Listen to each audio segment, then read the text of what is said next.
Hello, Warriors. How's everyone doing today?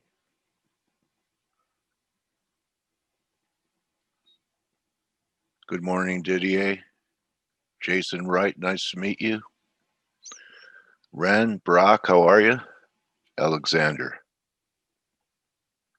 And the rest of our face warriors doing okay. Hello, Bruno and Hugo. Okay, so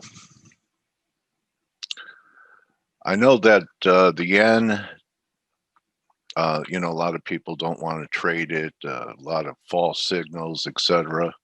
But when you look at it, guys, after this big move, it's possible that we might even be bottoming here. So with the dollar under pressure, the yen is acting not bad. And even with the dollar under pressure, the euro, I don't think proves itself to the upside until we're back over 122. Okay. If we can't close over 122, I think there's another shoe to drop. And this surprised me. Okay. Canada washing out to new lows. I thought this stop hunt would have been enough. So this ended up being another false start. But crude is not making new highs. Hello, Arena. Crude tried to make new highs yesterday and was unable to. We got very close up here. Maybe it's still got one in it. But, I think the whole board of risk on is due for some type of pullback. Even the S&Ps, which I'm taking a shot at from 63.80 risking 15. I have nothing to say that it's major, except you still look at the daily, and the daily is confirming for the billionth time. Anyway, I thought I'd take a shot after the inauguration. It could be a day trade. I could get stopped out. The guys here have a line, an alert right here. See this dotted line. So that'd be a good place to take profits if we got some type of sell-off from here, because the RSI on multiple time frames you could see is way over 70. Okay, that's a 2-hour. The 4-hour similar. The 15-minute though did not confirm up here last night, and maybe we get one more push up here, but this is a trade off the 15-minute time frame. Oh, I'll just contact customer service, and yeah, you have to do a 5-lot. Thank you, Bruno.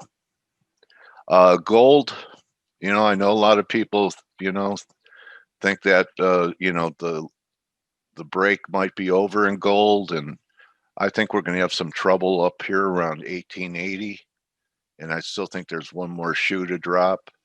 I mean, everything's, let's face it, the market's starting to price in a Biden victory and what the Democrats are going to do regarding spending. And actually, silver has the same look. What's interesting is I saw a tweet by David Brady yesterday, and I've interviewed David several times. He's very good at inflection points. And his point in silver, and he showed a chart, is that the retail trader is very, very long silver.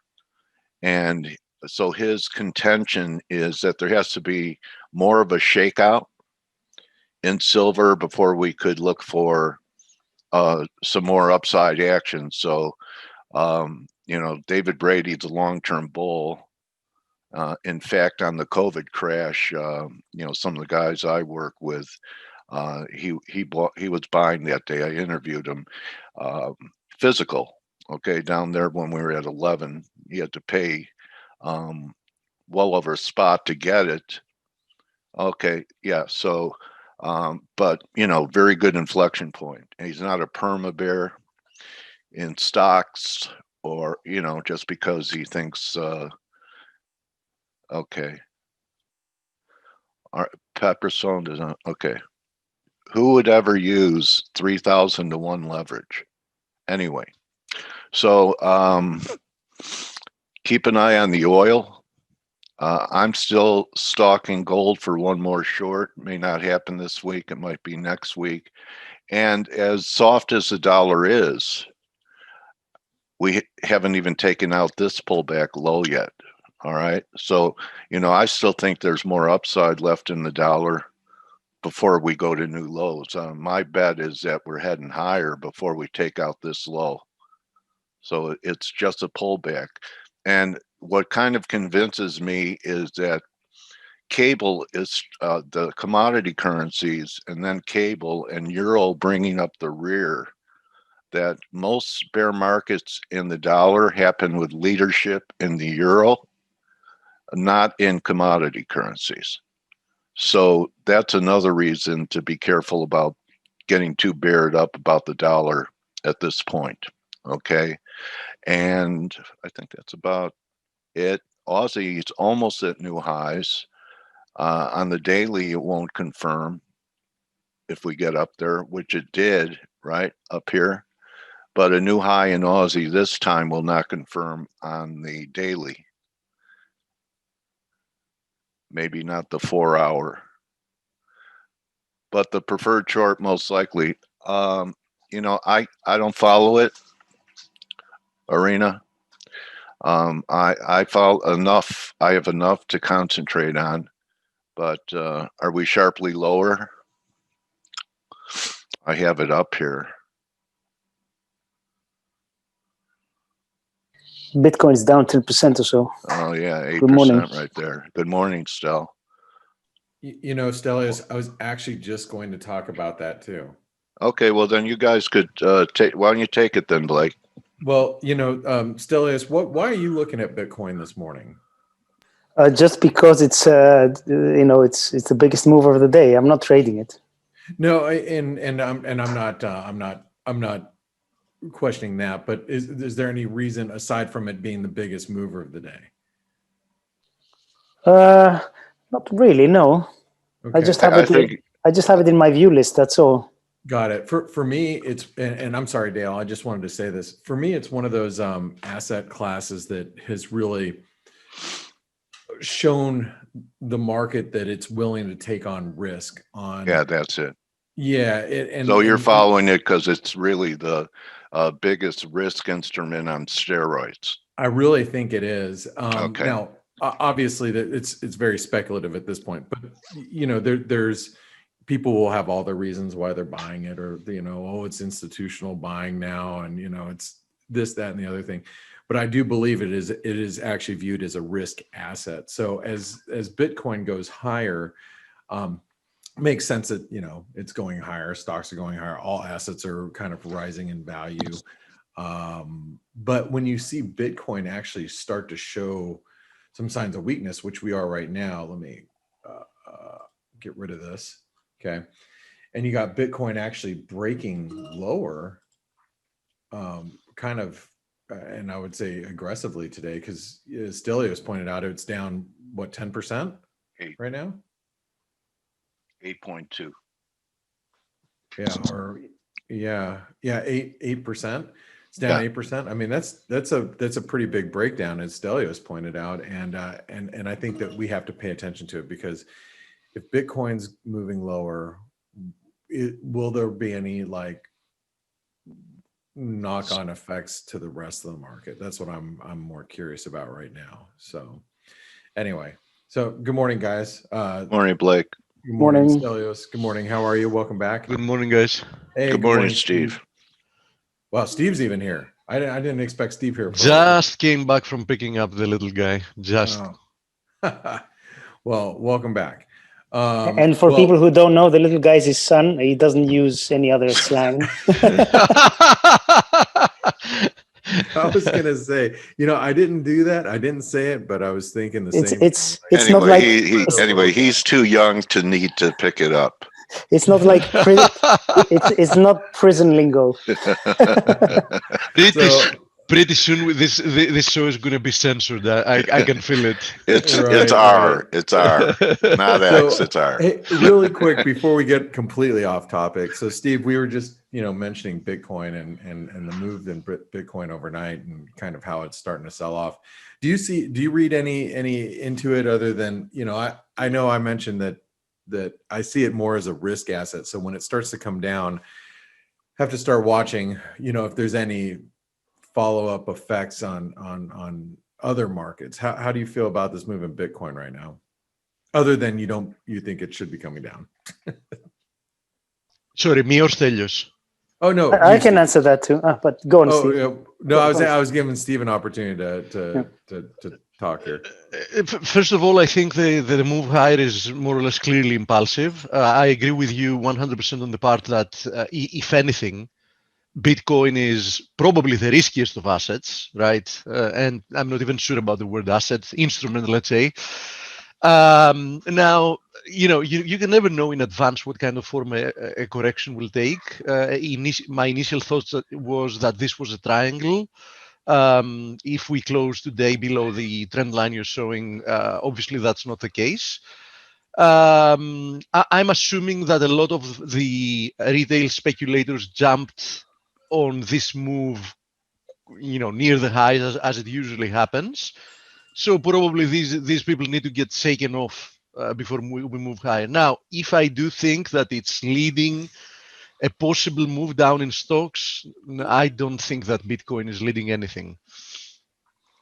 Yeah. Okay. Yeah. I just thought it's something that we've had discussions with the guys that I trade with about, kind of keeping an eye on Bitcoin just in case it does start to show. It seems like more of a topic of conversation as of late, like in the last couple of months versus, before we didn't even care. So, the opposite, though, is definitely the case. I mean, if we do see a risk of move in risk assets, pretty sure that's going to help accelerate, the downside in Bitcoin and cryptos. There's no question about that.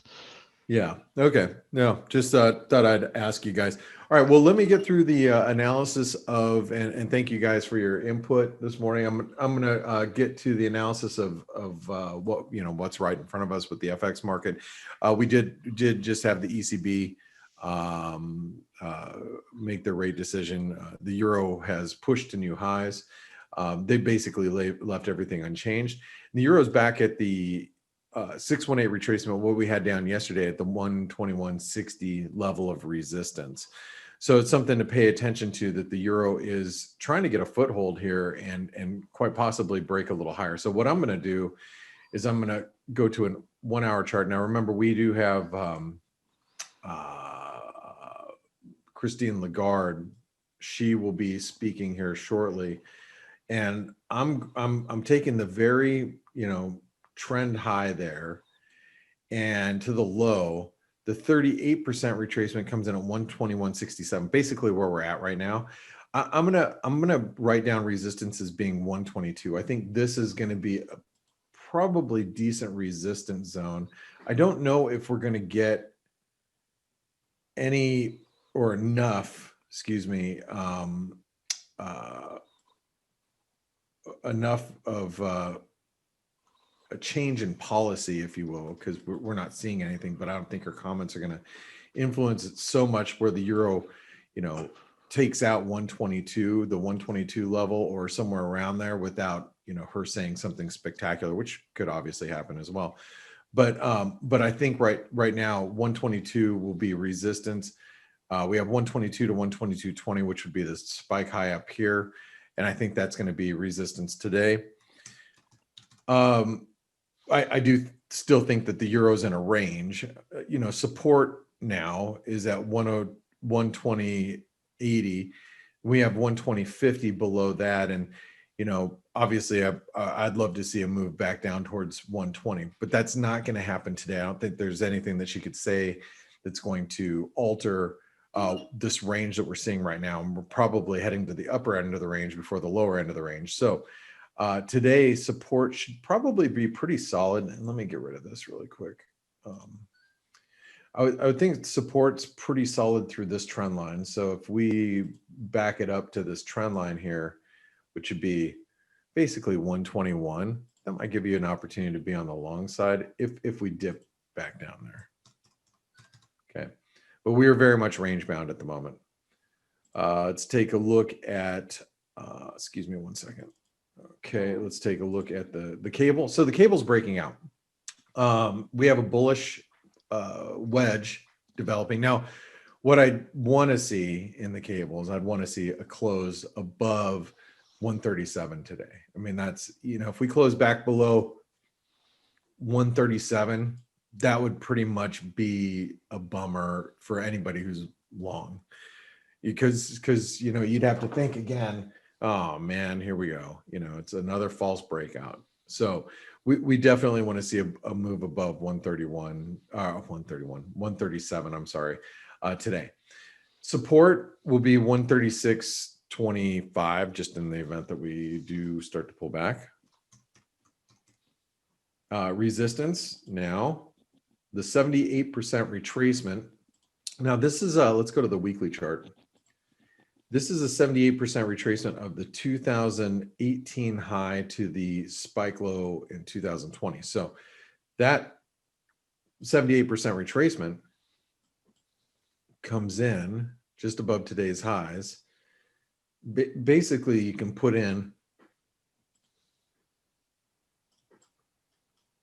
137.50, and it's 137.54, but we'll write down 137.50 as being pretty key resistance day. We break that, and we should, you know, start our move towards 138. All right, it's bullish today. Okay, while we're up at these levels. Aussie. So the Aussie, you know, we held channel support, and so that means that this channel support is so important to the market right now. And that comes in at basically 77 cents. So I'm going to write down that with some asterisks. And so much for the head and shoulders and Kiwi, huh, Blake? Yeah, I took it off yesterday because you know, we took out this downtrend line here, okay. And yeah, so that head and shoulder pattern, it's not theoretically negated until you get after above these shoulders here. But I took my loss because it, you know, when you came through this trend line and you saw the dollar weakness pretty much across the board, it's like, okay, well, you know, why sit through any more pain here? And, you know, a lot of times you have to, you know, take those losses. And yeah, that's one of those situations that it, you know, yesterday I closed out the pattern in play at 71.97 or 98, somewhere around here when that trend line was taken out. So yeah, it, you know, we thought we're setting up, but look, you know, after yesterday's rally in equities, you know, there might be a continuation. Now, if you look at the Aussie, though, we do have this channel. Okay. So that means that, you know, resistance may be pretty important here at the 78 cent level. But if we can get above that, then we're going to 78.20, which would be the recent highs. Okay. And I think while we're above channel resistance or channel support, we have to be bullish while we're above this support level. Okay. It's only when you drop below that support level so that you have to, you know, flip to bearish. But for right now, that's it. Kiwi. So yeah, the Kiwi, you know, had bearish head and shoulder pattern. I was worried about it yesterday when we took out the 71.50. If you're in the chat rooms, I'm like, oh man, this is not good. But you know, risk assets just continued to blow up yesterday. So stocks continue to move higher. And I mean, I think the NASDAQ was up another 2% or the S&P was up 2%. I can't remember, but anyway, the New Zealand dollar should have some pretty good resistance at 72.40. I don't want to put bullish because I think we're more in a range here than we are in the Aussie. But it is, but you have to be careful being bearish here. I think support on dips back to 71.50 are going to find support now. Because if you were short, you're scrambling for cover, so you just want to be able to cover it if it dips now.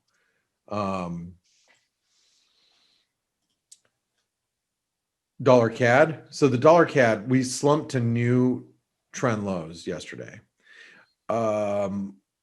We've been holding down here. I'm really actually quite surprised that the dollar Canadian didn't drop lower overnight. So, I mean, how many people did probably the trade that, like, when I covered the New Zealand dollar, how many people shorted the, the dollar Canadian saying, oh man, this thing's going to just absolutely, drop tomorrow. And the fact is that we haven't. And so if you're short, you're probably starting to think, I got to be a little careful. So I think in the event the dollar Canadian gets above this 126.50, you got to be a little careful. I'm going to keep it in range, but I think that's going to be pretty important today. And support, I mean, we have 126, but what we should do is do this. 125.70, 75, basically. Okay. Dollar Swiss. So we might actually get this head and shoulder pattern because we're at support right now. So that would mean the next support level comes in at 88.20 right here. We'll write 88.20.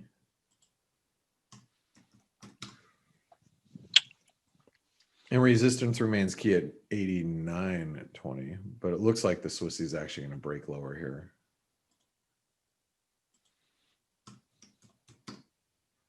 Okay. US dollar, Norwegian krona, back down at support.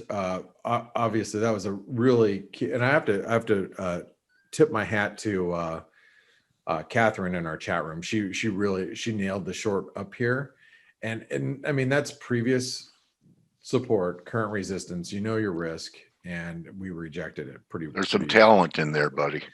Oh yeah. I mean, and she's in London, and a matter of fact, she won our ForexAnalytix giveaway. She was one of the winners, although she had already been a client, or part of the ForexAnalytix family for the last couple of years. She ended up getting 3 free months on top of that. So yeah. Nice. Hey, that's cool though, right? A lot of talent in the UK, female trading talent. Oh, I mean, we've actually got a bunch of female traders in our room, which is great. I mean, we've got Amanda, who's in the UK. Yeah, that's what I meant. Irina, we've got Selma. We have Catherine, we have Jane, we have Steph Mo, we have Ange. She's in the UK as well. So we have Steve. We've got Stelios when he puts his wig on. Covers up his baldness. It's a handsome devil. Come on. Yeah, you know it.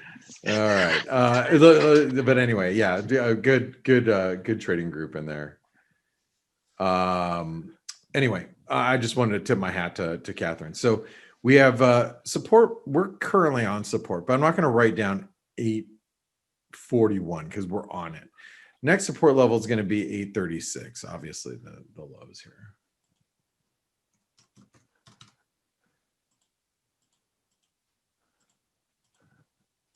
This has to be bearish. Well, we're below 864.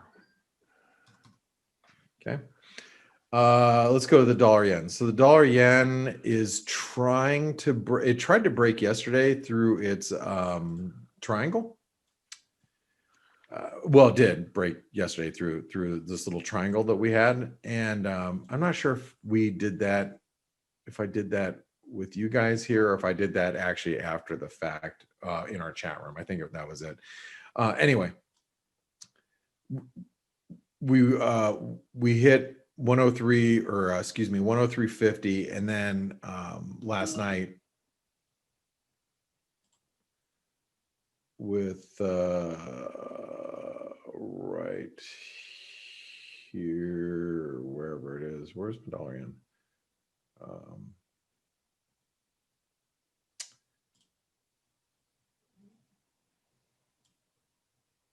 Could put the pair back at 103.29, which is the 618 retracement, right? And I think today's low is right about that. I mean, it's 103.32, so just a few pips off of that. You know, the dollar is just kind of bearish everywhere, so I you know, you can't rule out a dollar move to 103 at this point in the dollar yen. So, and as you guys can see, currently is the 78% retracement. So we should find resistance at 103.70 on any rally. Last night we went to the 103.60s. So I still want to keep it in range. You know, we could put it in bearish, but you know, it's hard to get super bearish when this is happening, right? You know, it just seems more range bound to me. Dollar index support will be coming in at right here at 90. We're at 90.10. I mean, we're getting close to some pretty key support on the dollar index. And then resistance is at 91. Although today, I think you'd be pretty lucky if you got towards 90.60 actually, but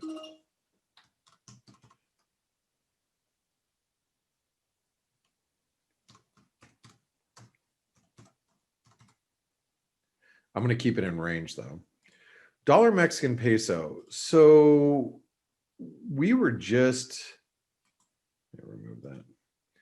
We were, you know, this is very similar to the dollar Canadian, where, you know, you go, okay, well, I shorted dollar mex just because it's below support. So I'm expecting a move all the way back down here to 1940. And then you get up in the morning, you're like, oh crap, it's not breaking down. So you just go ahead and cover. And I think that actually happened this morning. You probably got a lot of people, you know, just in a hourly short covering rally here. I don't think we can really turn like it looks like it's going to squeeze until we get above this, let's just call it 1972.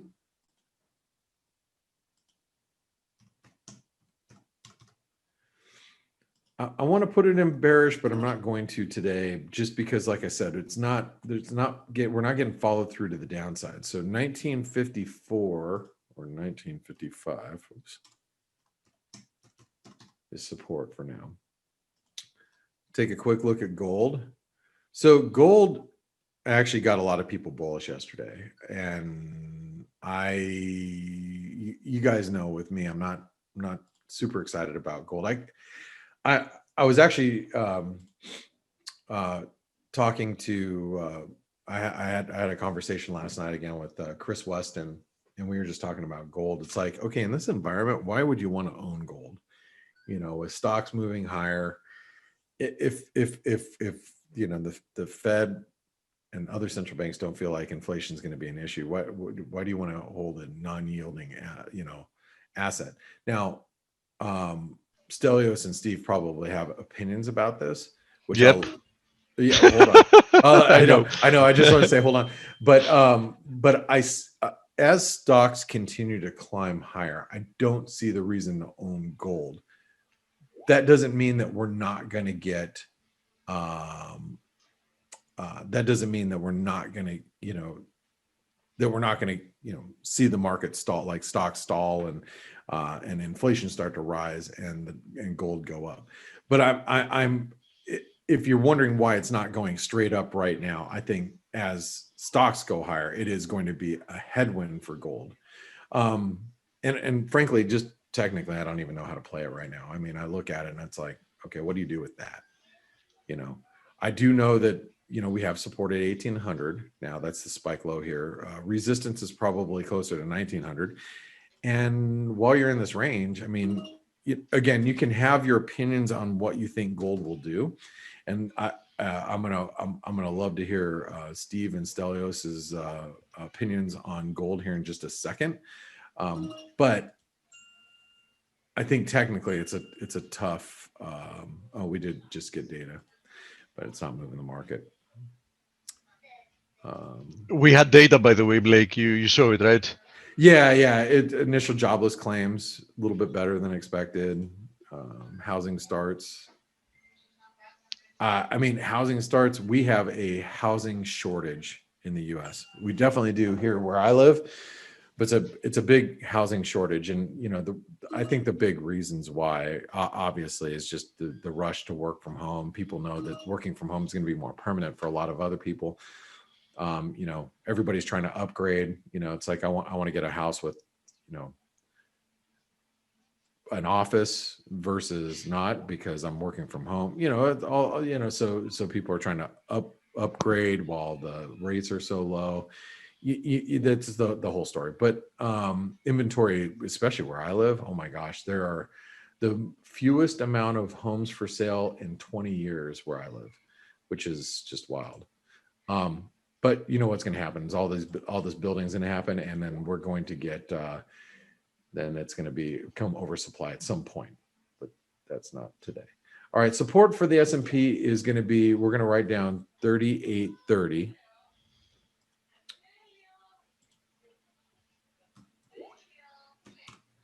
For now, and below that, you know, we got to write 3747 or 3750. Now we are in a bullish trend because we're in a bullish channel, right? The problem is we're at the upper end of our channel. We could blast higher, you know, towards 3,900. That obviously is a risk, but as you can see, the channel's been holding the market, so it's something that we have to. I think for now we have to just pay attention to the highs, which comes in at 3870. Okay, I will write 3,900 beyond that, but if you look at yesterday's analysis, you know, for our bias chart, S&P, 3820. Whoops, hold on really quick. Okay, 3820 was resistance because that was the highs. But if you go back a couple of days, we also noted the channel resistance at 3860, I think is what we had written down before, and now we're at 3870. So just keep that in mind that this is an ascending trend line, and so every day that resistance moves up just slightly. All right, guys, so here's your bias chart. Now let's hear your opinions on gold and silver, because, you know, guys, I typically, I'm not around to hear all your analysis because I go plug into my conference call for my trading office. So I don't get your opinions all the time. Stelios, what's your opinion on silver? I know you. I have an opinion, obviously. You do. What you said about stocks being headwind, that is perfectly true. The question we need to ask ourselves is, why are stocks going up? And I think this is slightly different than where we were in the last 10, 15 years, where you had stocks going up because things were going great and yields were going higher. And that's why usually gold and silver were saw a headwind. I think on this occasion, I think we can agree that stocks are going up because of monetary supply. And inflation. Just inflation. FYI, Yeah. Lagarde just said she's monitoring the exchange rate for impact on inflation. So yes, she's actually speaking. So sure. okay, I'm sorry, Stelios, I didn't want to interrupt you, but no problem. No, so again, why you were just talking about why stocks are higher. Yeah, and in my opinion, obviously we do have the vaccines and all that. That's going to have a positive effect. But hey, wasn't all this priced in when we're at all-time highs before a vaccine was out? So I think that's the reason why we're going up. And if the reason we're going up is monetary supply and inflation, surely metals should be always also going up, and basically all real assets should be going up, or most real assets. So that's my view. I think we will see maybe a short-term headwind. I'm hoping for one. As everybody knows, I'm waiting for a 22 handle to get long in silver again. But I think the trajectory is higher, end of story, in the long run.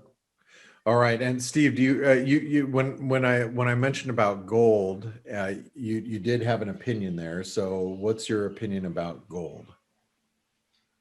First of all, gold doesn't care about yields. Gold cares about real yields.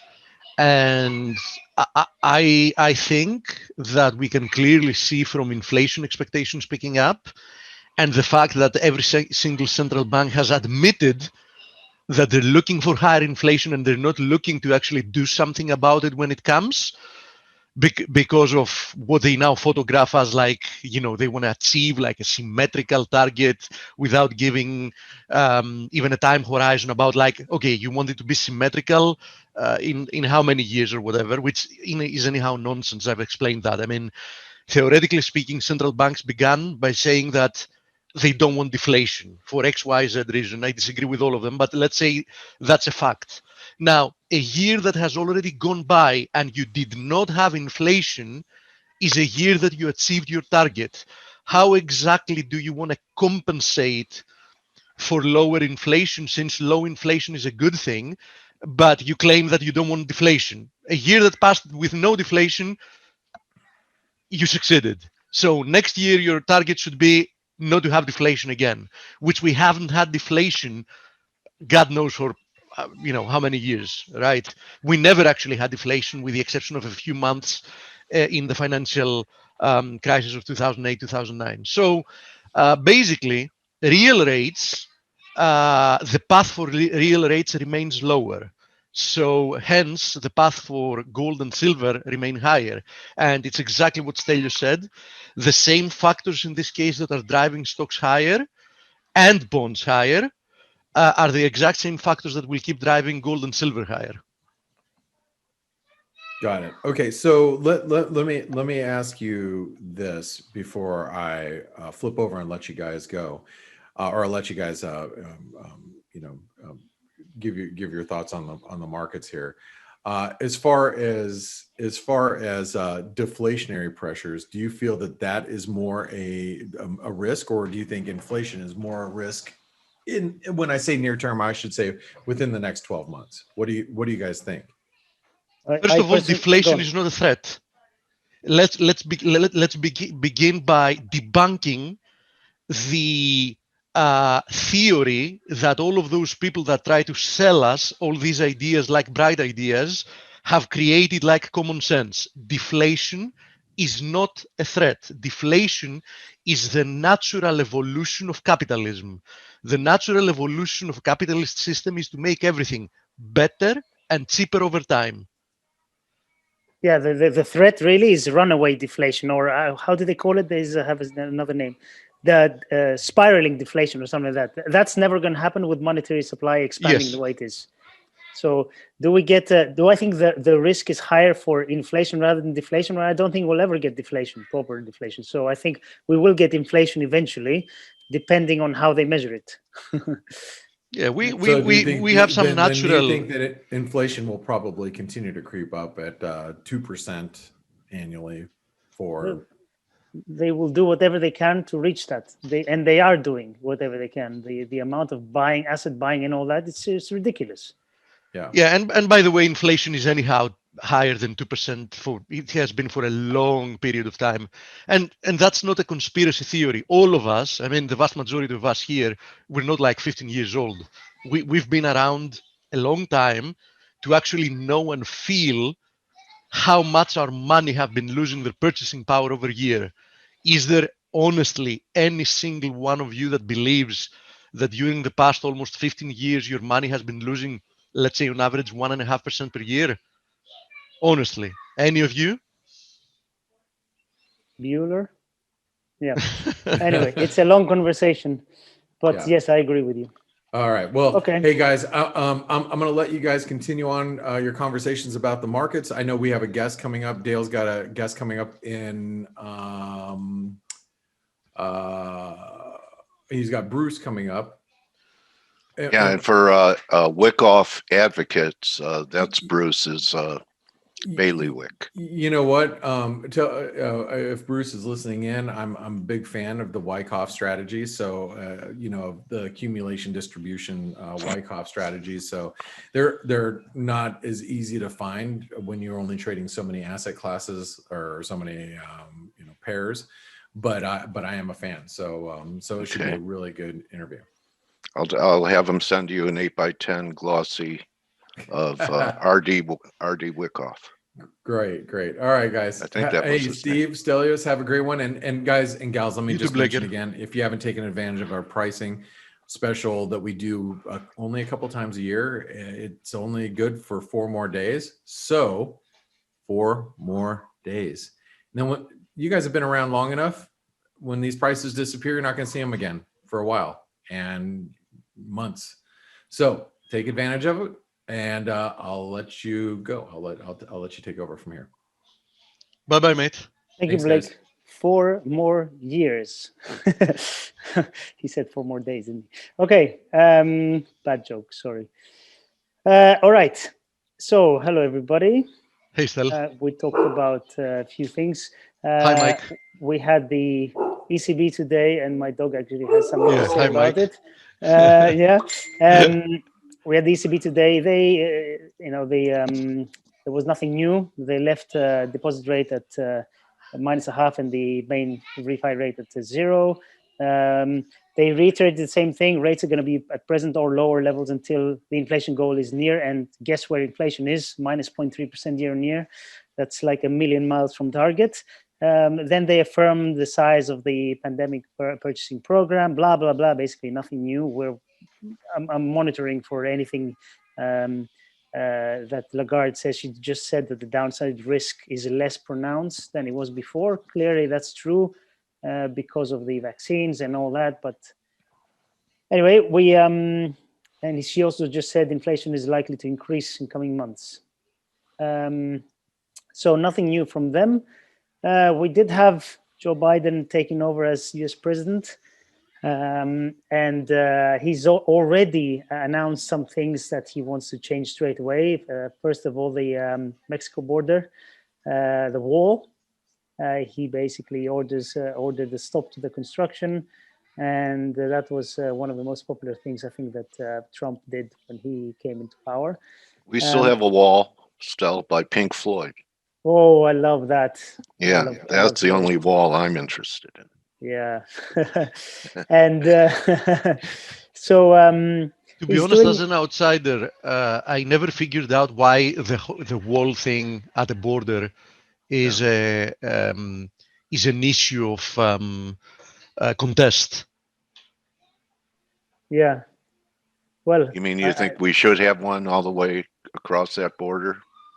I don't know the I don't know the exact details and how much it would prevent. I've not done an analysis. They do but tunnels. Let me take it oppositely. There is no serious counter argument in having a wall in a border. That's what I think as an outsider. Okay. And you know very well that I've disagreed with Trump on a billion things, right? On a billion things. Yeah. So it's not like, I'm like, whatever Republicans say, I say yes, or whatever Democrats say, I say yes. I just judge every issue, completely separately. So I don't really see any reason why not to have a wall, but whatever. I mean, you guys decide that about it. Yeah. Okay. So that Biden is already announcing a few things that he's gonna undo than what Trump said he did or said he was gonna do or has done.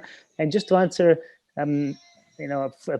there's a friend who said, "Oh, Biden is this, Trump is this." I don't support either side. I just report things as they are or as they come. And I know I'm not an American. I don't have a view. I just want the world to be safe and things to be going in the right direction in terms of economic growth and development. That's what I want, or I would like. But anyway, that's what Biden is doing on his first day. And he also issued an executive order about rejoining the Paris Accord, Stelio. Yes. That's, in my opinion, that's probably a good thing. You want to be, the United States is, arguably the most important country in the world, and you want them to be a part of that, that whole, the whole movement, and, climate change is important, etc. So I think that's good. But then again, it's my opinion. So what else did we have? We have Lagarde speaking. We had some numbers today. Australian employment came in exactly in line.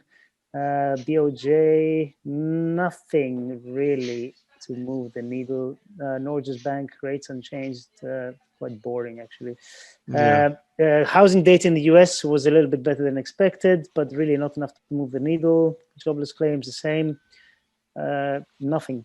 We have New Zealand CPI later today. That's in a few hours. That's going to be important. It's always is, because New Zealand's commodity currency. The Kiwi is a commodity currency. They rely a lot on dairy and meat and stuff. So that's pretty important. But otherwise, that's it from me. Okay, buddy. Thank you, mate. My pleasure. Thank you, my friend. Okay, so what do we have today from technical developments? I'm going to be brief because we can, we have like 15 minutes. We can examine several stuff. To begin with, the Euro USD's rebound from the confluence we were talking about yesterday and the day before yesterday continues. So yesterday we pared back the losses, most of them actually, and today it's again a positive day. So, this confluence of supports seems to have done the job for the time being. So it is important, and I do think that as long as we are above it, there is a good chance that the euro is going to continue higher, especially since, as more or less Stelios said, and I didn't expect anything different, I don't think we're going to get anything from the ECB today that's going to be groundbreaking, or that's going to be changing investor opinions. So, keep that in mind. At the same time, the cable is testing, yes, once again, this triple confluence of resistances. So, an important pivot area in essence. I think if we do manage to break higher from here, we can actually accelerate higher. But on the other hand, we might get rejected once again and finally see a move towards the bottom of the channel, because we've been flirting with the top of the channel for quite some time now. Of course, that would more or less require some generalized dollar strength. For that to come, we more or less need to see some tapering of the extreme optimism for risk assets. For the time being, that doesn't seem to be the case. We're once again flirting with a breakout from this ascending wedge, more obvious here in the Nasdaq than in the S&P, but for the time being, it is not big enough, so it can easily just be an overthrow. What I did pay closer attention to, though, yesterday was this, which is the Fang Index, which actually gapped higher from this consolidation and closed near the highs. And we know how important these stocks are for driving equities higher, especially having to do with the Nasdaq, right? So, I think it might be an important leading indicator in this case, especially if we hold today, if we don't make something extreme like an island reversal. For those of you what that is in candlestick formations, I think it's going to be probably quite an important break higher. At the same time, the VIX seems to be trying to break down in this case, from this recent consolidation and the support trend line. So, these two happening at the same time will probably point to further gains. And as I've said some time ago, don't exclude the possibility of a last blow off type of move before we see a deeper correction. It is a possibility, right? It is a valid possibility. Everything is. Yeah, especially under current circumstances, right? Yeah. And even if you look at, for example, commodity currencies, which we know how well they're correlated with risk, just look at the recent consolidation, for example, in the Aussie, yeah. Aussie. Just look at this. Yeah. Right. Does this look to you like something that's about to break lower? No. Here's the Kiwi. Somebody can see here a flag. Let me show it to you more specifically. Oh, that. Mm-hmm. Or a pennant. There you go, right? Yeah. Let's have a look at crude. Stalling a little bit, buddy. Stalling, but Still in an overthrow. Would you commit to it back inside the wedge, Steve, if we got back into it, short it? You see here? Yeah. So why not something like this, right? Yeah. So, in essence, I was warning for caution when we saw that move higher in the DXY. If you remembered, I kept warning that be careful because so far the DXY's move is mostly due to the euro, and the rest of the currencies don't seem to be following, especially commodity currencies. They just had subtle corrections. Just as an example, look at USD SEC, got rejected from the channel. USD CAD got rejected from the trend line. USD NOK seems to have had a false break higher. Thankfully, I didn't close any part of my position because of this on the 4-hour chart. I was monitoring this channel, and I said to myself, if we get an overthrow from this channel, then I'll know that this is not like a shallow correction, so I'm going to close it. So I didn't, and we've actually broken down from this now. So we're looking likely that we're going to be posting new lows. Now, none of that changes my general thesis, which has been and remains that everything is extremely overdone. The fact that the path of least resistance remains higher for stocks and lower for the dollar doesn't mean that we are at levels that are appealing for you to sell the dollar and buy stocks, right? We're not. I mean, this is a very mature move. It is in desperate need of a proper correction. I think it's likely that it's not going to come like immediately, but I think it's going to come, rather short. Now, of course, by using time terms, I mostly use, of course, my personal bias for time horizons. So, for me, like rather short can be a couple of weeks, right? And not like a couple of hours, because for some people, rather short is a couple of hours, but that's not the case for me as a trader. But until any of that happens, you have to respect what we have in hand here. And what we have in hand is that the main theme that we left 2020 with is maintained and remains as we speak. Now, having to do with metals, I'm still a little bit torn here because silver is still managing. I mean, first of all, both of the metals had a rather good day yesterday, right? In the case of silver, it remains above the broken channel. In the case of gold, it remains within the channel. So, I'm still 50-50. Are we going to see one more push lower and then higher, or can we just go straight higher?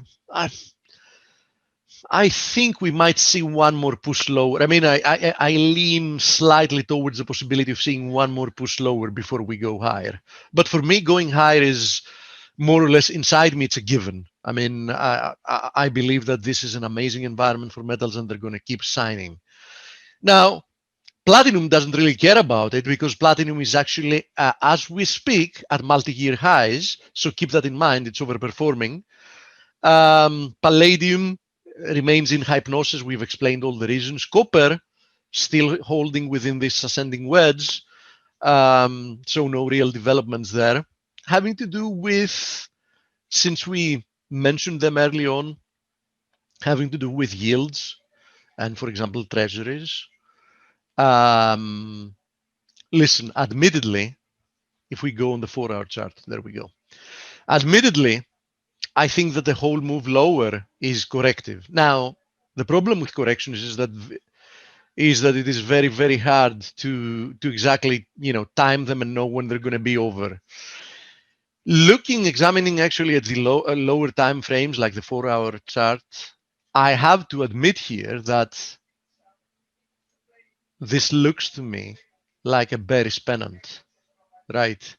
So I do think that eventually, like, bonds are going to be pushed, and I say pushed because this is not a real market anymore. We've had this discussion multiple times in the past. I think eventually they're going to be pushed higher again, but for the time being, I think that the path of least resistance in the short term remains lower, which would also bode well with the theory that perhaps we're going to get another move higher in stocks, another move higher in the another move lower in the dollar for the time being, right? Which means that yields, which is the inverse, look at yields here.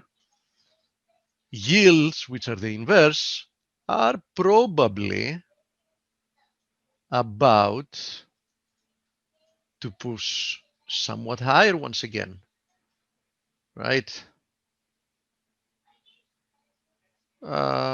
So I think all those more or less align decently with each other. Now let me see if we have any questions we have time to answer. I think we have like 3 minutes. I did count 4,000 for S&P on my year ahead video. Looking at platinum, where's the next target? Where's the next target in platinum? It's this confluence of resistances at 1170 there. So we're quite close to the next target, if that's what you're asking. The trend is up until it's broken down. Nothing confirmed to go full on bearish yet, in my opinion. Yes, exactly. That's my point. What was that last chart you had up there, Steve? XR. Which one? Oh, the XPT is, what is that? Platinum. XPT. Oh, platinum. Okay. Yeah, it's Okay. platinum. Natural gas, since we mentioned it again yesterday, still being pushed lower. We discussed yesterday possibilities here. I think the possibility is that we're going to see perhaps even a lower low before we move higher. But I remain of the opinion that this is a bigger corrective move, so keep that in mind. 220, 223 is the first area of support of real interest, and the next one is like 205. So keep that in mind. And I do maintain a bullish medium to long-term bias. So I think here as well, more or less, as you see, natural gas looks very similar to gold, right? Very, very similar to gold.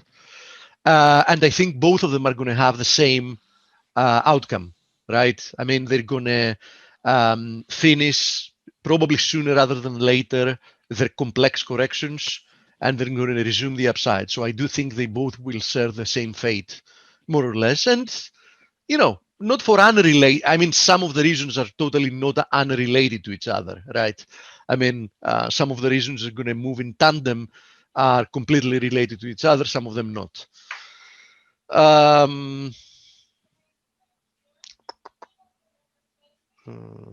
Let me see if we have any more questions. Is your guest here, by the way? Dale? Oh, yes. Bruce was early, very early. Okay. So. Okay. So, we're actually at the top of the hour. So Okay. I think we covered enough stuff today. All right, Bruce, I'm going to get you set up now to be a panelist.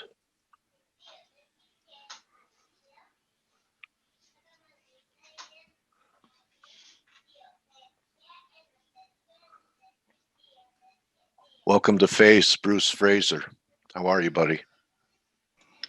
Hey, great to be here. Really a pleasure to meet you, Bruce. Thank you, Dale. Well, I'm excited to be here. I'm thrilled that we have a chance to talk about Wyckoff Okay, and or the anything answer, else you want to talk about. you know what? Do you know how to share a screen on Zoom? It's the green screen share button. And you Yeah. already answered a question for me because, you know, I called it Wyckoff and Blake called it Wyckoff. So now I know the correct pronunciation of it. So, Well, yeah, if you could share your screen, you see sure. the drop down menu on share screen. Share screen. So you and I have been around for a while, haven't we, buddy? We have. Can you see Okay. my screen there? Yeah, I got the weekly Wyckoff market discussion application. Beautiful. So before we get going on content and your cartoons, nice, creative guy. So, you know, I found a lot of creative people that came in to be traders. They find ways to express themselves in this business, the creative side, instead of, you know, just being number crunchers. And sometimes that comes from where they started and how they got into the business. So I'm going to test your memory here today, Bruce. Oh, Yeah, gosh. yeah. Tell us what you were doing before your first entree into the trading investment arena. Was it something that you knew early on you wanted to do? I know a lot of people, their fathers were traders. You know, I knew a lot of my friends, their fathers were at the CME, so they ended up in the business. How did it happen for you? Well, it's my family. My family business was horse racing, Oh, and wow. so I started at a very early age. Absolutely fell in love with the tracks and horse racing and all of the interesting people. And that was my dad's business. And so I don't know, I was like 7 or 8 years old, and I'm like, Dad, you got to put me to work. And so I spent the next 20 years working in and around racetracks, up and down, really around Central and Northern California. Oh, okay. And so it was just a great, as I look back on it, it was a great experience for me relative to the financial markets. And it was, I got to know a lot of really interesting people. I had the great fortune of working at Bay Meadows Racetrack. And eventually I had been working as a young man there so long, I had seniority. So I was able to get a really good job working in the turf valet parking lot. And so I was right in front of the turf club, and I met all the really interesting people that came in through the turf club, which was pretty amazing. Did you bet? Were you a Oh, for better? sure. Yeah, you can't Okay. be around the racetrack and not. But I learned a lot, and one of the things that I learned early on was I started doing the math on probabilities, and I picked up a book as a kid, early teens. I started looking at probabilities, and I realized what how low the probabilities were of success in horse racing, and I felt that I was very fortunate that I was able to take home a paycheck every day from the racetrack. And so I stopped gambling. But the other thing that happened was that I got to know some of the really best handicappers in the business. And these people, men and women, showed me what they did and how they did it. And it's amazing the parallels to Trading. financial markets. Yeah. And so, for instance, just as a simple example is one of the things about great handicappers is they handicap all the races, and they actually participate, bet, gamble in very few of them. And these are only the ones where they feel like they have improved the odds in their favor. And one of the ways that they've improved the odds is that they see horses that are very good horses that are mispriced. And so that means that their odds are higher than they think that they deserve in the race, meaning that they have a good chance of winning. And the marketplace, this is pari-mutuel wagering, so all the other gamblers have underestimated the value of the horse in the race. And so tell me that doesn't sound like financial. Yeah, like kind of a contrarian value that no one sees except the experts. Exactly. Value investors and so Yes. forth. Okay. So anyway, so what happened to me was that I had worked my way after graduating from college. I worked my way into a management job at the track, which was a lot of fun. And I really felt that I was just going to spend my whole career in horse racing. And then this was in the early 80s, 1981. I was working towards my finance degree, graduate degree, and in San Francisco at Golden Gate University. And my professor said to me, he says, this is a course that you absolutely have to take. And this course was technical analysis, graduate course, technical analysis taught by Dr. Henry Pruden. And Hank Pruden was teaching the only graduate course in technical analysis at an accredited university in probably the known universe. And so here what was the right textbook, Bruce? What was the textbook? It was Martin Pring, Technical Analysis Explained. And later on, Martin Pring became my business partner. And I just thought he was a god. And I still do. I just absolutely adore him. He's just a great person in my life, and we collaborate a lot, and we're good friends. But at that time, I just had his book, and so anyway, with Hank, I was taking his class, and like 2 or 3 classes, sessions into the semester, I had made up my mind that this is what I was going to do the rest of my life. I absolutely loved it. And the thing that I loved about technical analysis and charting, chart reading, the whole thing, was that there was a probability bias in technical analysis that didn't exist in horse racing. You could never really improve appreciably the odds in horse racing, but you can, through a great methodology and approach and good risk management, you can actually create a positive probability bias in the financial markets. And the bet sizes are just significantly larger. So in every way, I saw this as being the better path than the career I was in. And so I'd made up my mind that when I finished graduate school and got my finance degree, that I was going to go into the financial industry. And that's exactly what I did. So I've been doing it. Did you start off as a broker somewhere?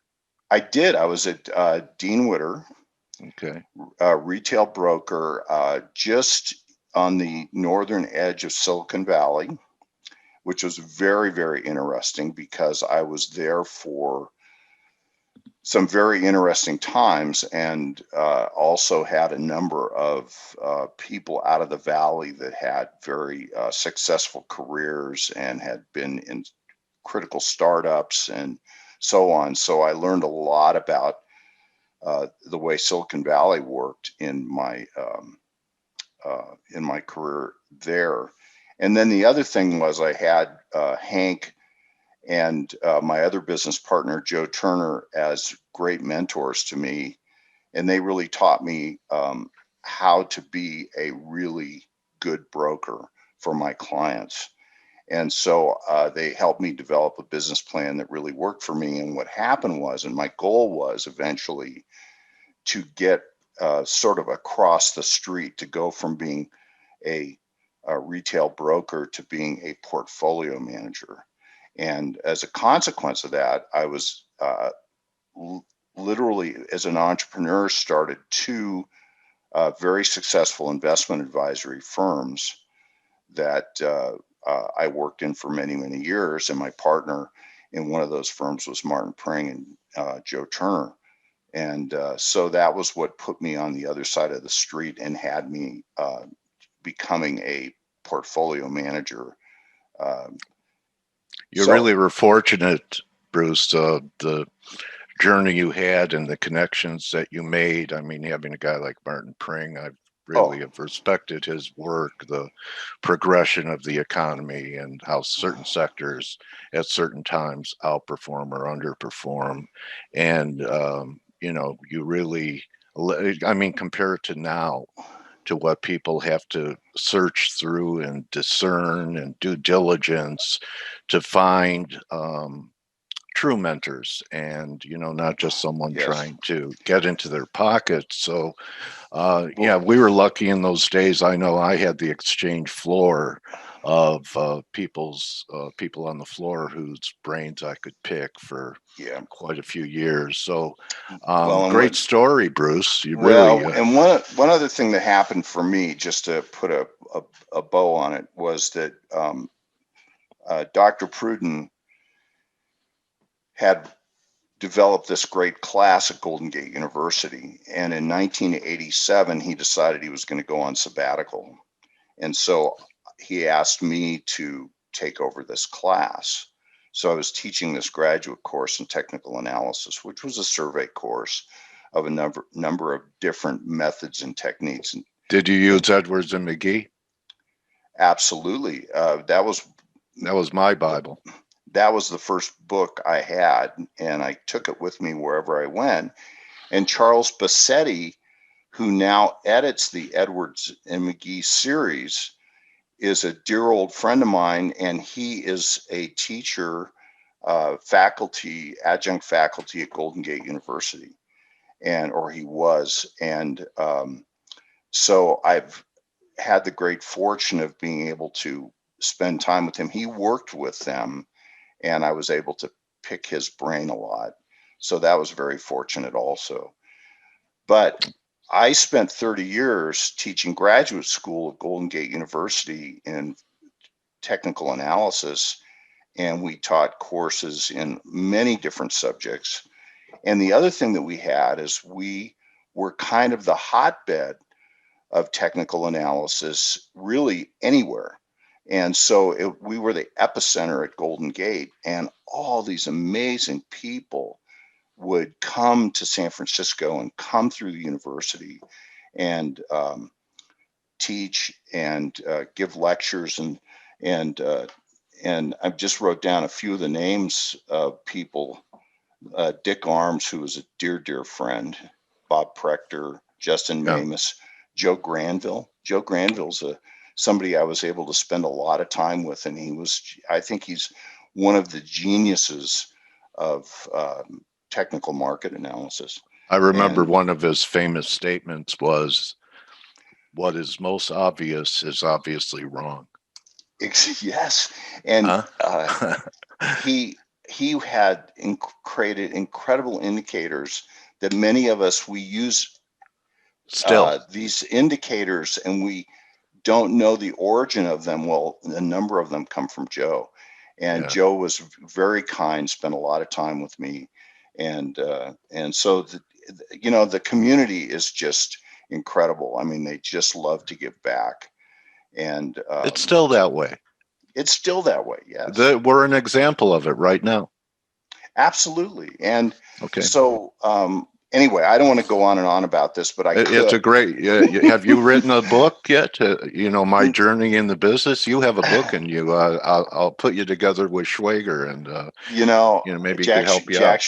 Jack came to, as soon as he wrote The Market Wizards, he came to San Francisco and spoke at Golden Gate University, and he's been a very generous person with us in terms of sharing his time and experience with the Market Wizards. So how did you gravitate towards the work of Wyckoff? Well, probably the best known Wyckofian was Hank Pruden. And Hank was teaching all of these different methodologies, but he really, in his heart and soul, he was a Wyckoffean. And he would teach a lot about Wyckoff in his courses. And so I just immediately gravitated to that. And then I did my graduate thesis for him, and we did it on an attribute of volume using the Wyckoff method. And we were able to get that published in the MTA Journal. So that was like one of my early experiences, and I've just been a Wyckoffean ever since. And then in 88, in 90, Hank and I started teaching a graduate course in Wyckoff analysis, and we taught that for 27 years.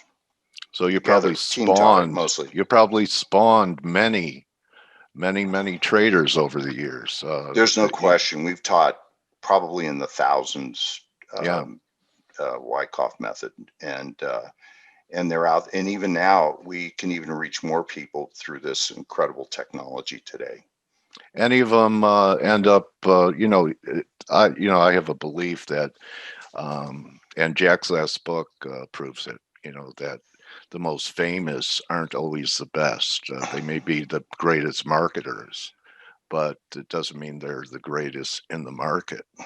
And, Well, Jack's recent book of Unknown Market Wizards, yes. did you spawn any that reached any kind of notoriety like Richard Dennis's Turtles? A number of them have achieved very high levels of market performance. And, I'm not going to reveal any names, Okay. but in many, many cases, they don't really want the notoriety. And the thing is about the Wyckoff method is that it's a whole philosophy that's built around really sort of obscurity, because the actions and the activities of what we call the composite operator is to make their trading and investment decisions in the markets and not bring attention to themselves. And so I think that they take that to heart. Now, one of the best Wyckoffeans that I know is actually a student of ours in the 90s, and this is Roman Bogomazov, and he's an incredible trader, but he's also a teacher. And so this is his website, wyckoffanalytics.com. There's a lot of good content here. He publishes my blogs and my video blogs, which really I do those at stockcharts.com, but there's also a lot of other other great content. I noticed that you're on there, and David Keller and Grayson Rose, and yes, I was curious if we could before we get to this framework of sure, Wyckoff, your cartoons that you had up there with 2021 big investment themes for 2021. What are you trying to say there on the left and on the right? Well, so here is the I think a condition that exists in the markets now is that you can see up here this wagon with everybody on it, which is national prosperity. And the national prosperity, which is really the economy and so on, is lagging way behind the stock market boom. And this is typically how it happens, is that the stock market goes first, has a big run, and the economy is weak and listless, and it just sort of tries to find a way to get in gear and go. And so this is just representing the fact that the stock market is often out of phase or out of gear with the economy. And as a matter of fact, it's typically the case. Yeah, it's a question that, since the COVID crash in March, that I've gotten from so many people. Dale, why is the market doing so well when, we're on life support and the federal government is sending out checks just so people could stay indoors? And, it's not easy to explain to people that it could be a monetary phenomenon that may not translate to the real economy. How do you answer that question when I'm sure you've been asked, Bruce, why is the market exploding to the upside with, millions of people filing for first-time unemployment claims? What do you Sure. tell them? So this would be my this is my roots working all those years with Martin, and how the economy actually works is that the economy and the financial markets are actually in competition for capital, and so the economy actually, if it's somewhat listless and doesn't need a lot of capital infusion, then as you have a profligate Fed that's printing money and pumping liquidity into the system, that liquidity isn't needed in the real economy. And that's how economic expansions begin. And so that money migrates its way over into financial markets and speculates. Okay. And so then what happens, and we're starting to see that now, and if we have a chance, I'll show you some charts, is that we're seeing the increase not only in the economy in 2021. So there's a great potential for the economy to get better simply because of the liquidity, which is what the Fed wants. But the other thing that creates competition for capital is inflation. And so as inflation heats up, the cost of goods and then speculation in goods and materials, that also can rob the traditional stores of value, which is the bond market and the stock market. It can rob those markets of liquidity, meaning that money migrates away. Money's fungible. It goes where it works the hardest. It goes from the stock market and works its way over into commodities, other asset classes. Yeah. The grains have been on fire. Hard to find a chart that isn't in a bull trend. Exactly. Except maybe the bonds, right? Except for the bonds. And of course, the bonds are now reflecting the fact that interest rates are going up, which tells us that there's demand for money. And this demand for money is coming somewhat from the real economy. So we're starting to see the evidence of the real economy starting to compete with the bond market. Stock market and the economy can go up together and typically do for a period of time. And so we would expect that that would be the case going forward, is that we're going to start to see better economic numbers, and the stock market will like it. May not be so good for the bond market. Okay. Is there also a chance that the real economy could start to do better next year, and that the stock market doesn't give us the same performance it gave us when the economy was still struggling? Typically, yes. Typically what happens is that you start to see rotation. You start to see it becomes a more selective market. Oftentimes the stock market will sort of lose its trajectory, meaning the advance will slow down somewhat on the way up. And so you'll still have positive returns from the stock market, but they may be, sort of the easy low-hanging fruit is early in the uptrend, which is what we saw here in 2020. Okay, well, let's get to the charts that you wanted to show today, Bruce, and tell us what you're seeing. Well, this chart, just to set up sort of the condition for Wyckoff, is that this is just the classic life cycle model of the stock market. It could be any asset class, really, and it can be any time frame, because the markets are fractal, as we all know. And I saw some great examples in some of the charts that were being put up before I came on. But there are these phases, and one is, and this is the really important art of Wyckoff, is that you have the accumulation phase that comes at a cyclic bottom, and in the process of building or accumulating shares for a markup. And so who's accumulating shares? Well, it's the composite operator. These are the super shrewd smart, value oriented. These are like the handicappers we talked about.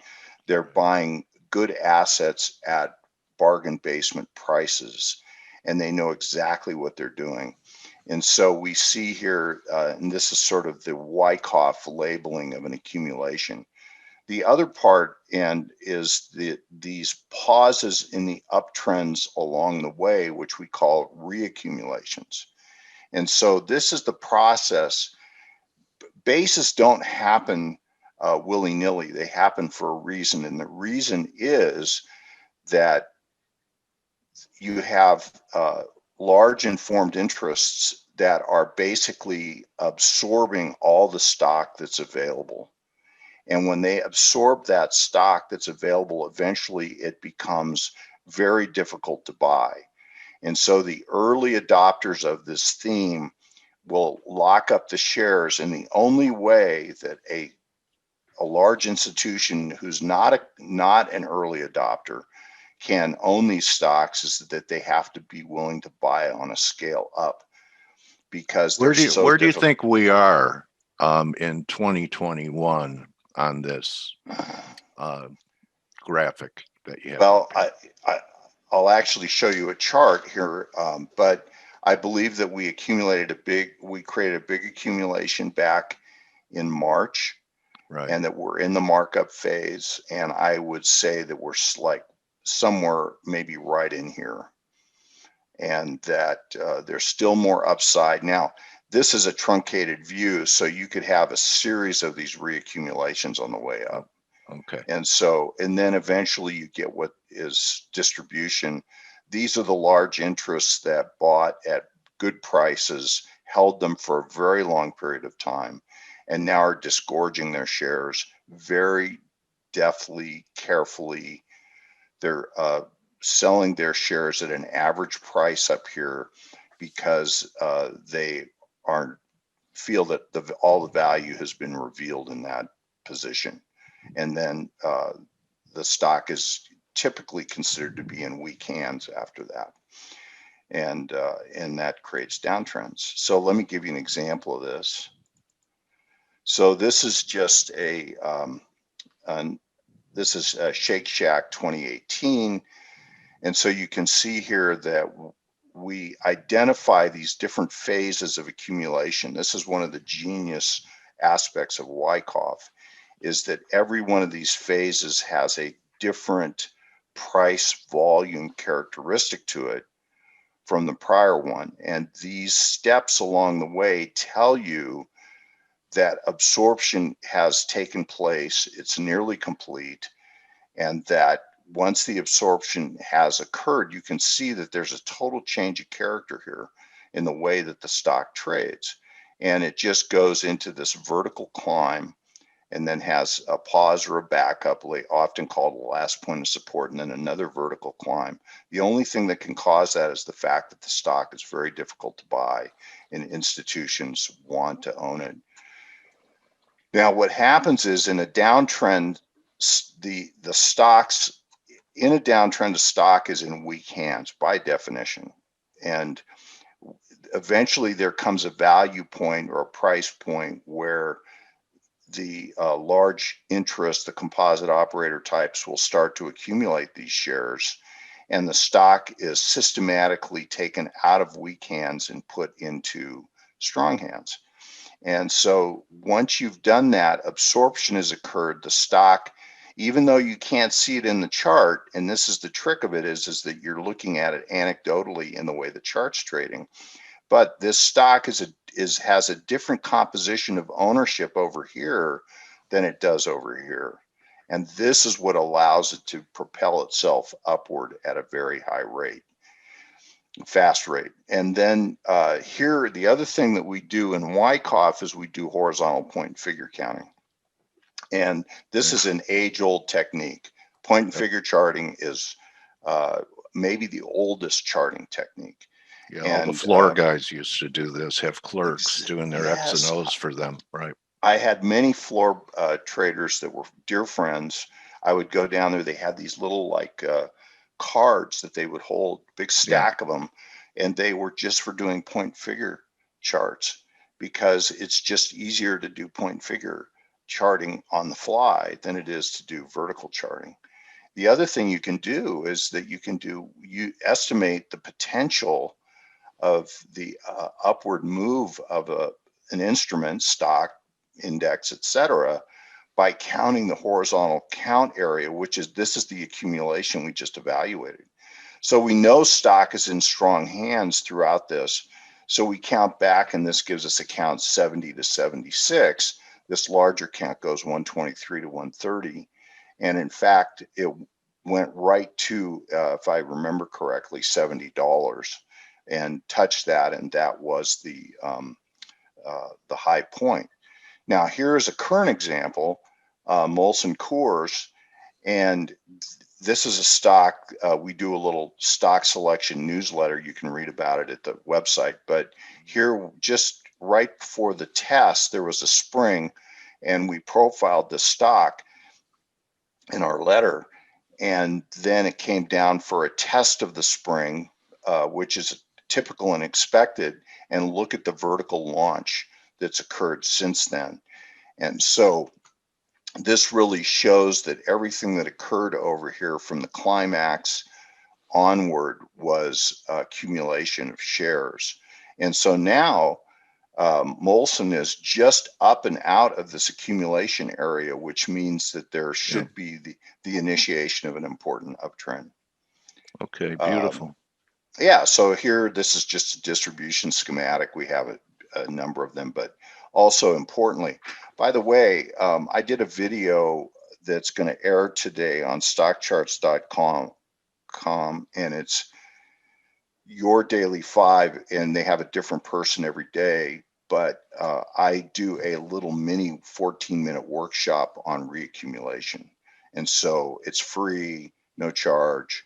And it's after the initial airing, they put it on YouTube. So yeah, so what you label reaccumulation, Edwards and McGee would say that you would be looking for continuation formations like bull flags and triangles, and yes, against, not reversal formations like descending or ascending triangles. So yeah, so and it's all the same principles. I would say right. The one thing that maybe Wyckoff does differently is the way that he broke up the consolidation areas into different behavioral concepts. Very ingenious is the way that phase A trades versus phase B versus C, and so on. And so we spend a lot of time when we educate on Wyckoff teaching the student how to differentiate between the different phases and how to see them in real time.